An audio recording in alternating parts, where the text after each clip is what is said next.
What's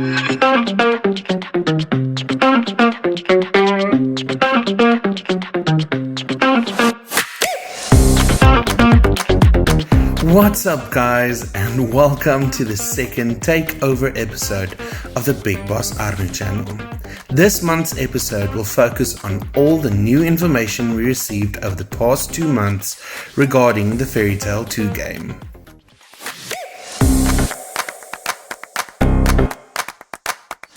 Now, during my first video, I expressed my excitement and anticipation for the game since the release of the announced trailer back in June of this year. During last month, we were finally blessed with some more information about the game, as well as its new and improved gameplay system and some exciting gameplay of the demo from this year's Tokyo Game Show. After watching these, along with all the character videos about a dozen times already, I am absolutely stoked to get my hands on the game, as things are starting to heat up as more information starts to get released. The first thing I want to talk about is the changed gameplay mechanics. I think every Fairy Tail fan will agree that this style of gameplay fits the franchise a whole lot better than the original game's turn-based style. Fairy Tail is known for their chaotic yet flowing battles against hordes of strong enemies, where they have to act quick and rely on their teamwork to finish the job. Don't get me wrong, I absolutely adored the first Fairy Tail game, but the turn-based style always felt a bit out of place and left me wanting something more fast-paced.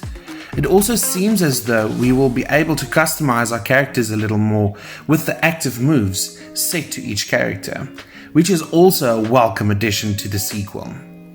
Another thing I noticed while watching some demo gameplay was the size difference of the maps.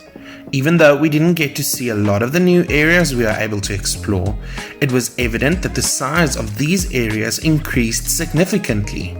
We are even able to move between certain areas with absolutely little to no loading time. While preparing the script for this video, I also came across interviews conducted with one of the producers of the game, Hiroshi Kataoka, and would like to highlight a few things that stood out to me. The first thing that stood out was how committed the team of Koei Tecmo and Gust is to staying true and respecting the original work of Hiro Mashima by keeping him involved in the process of creating the sequel. Secondly, Kataoka spoke about the original story they created for the epilogue and what more fans can expect for post-launch content. According to Hiroshi, Key to the Unknown, which is the name of the epilogue, will be a lot more light-hearted than the story told during the campaign of the game.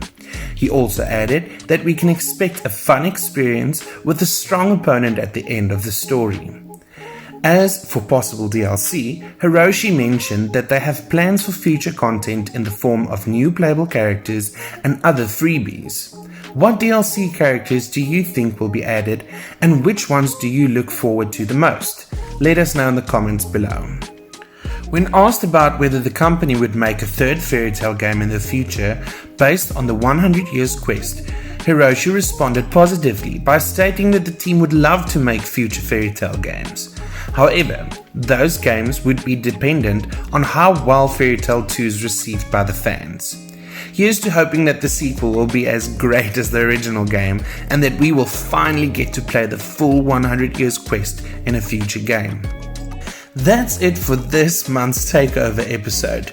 Don't be shy, let us know in the comments below what your thoughts are on Fairy Tail 2. If you enjoyed this video, smash the like button and hit the subscribe button if you would like to stay up to date with anything Fairy Tail and anime related. This is Sir the Editor saying have a great day.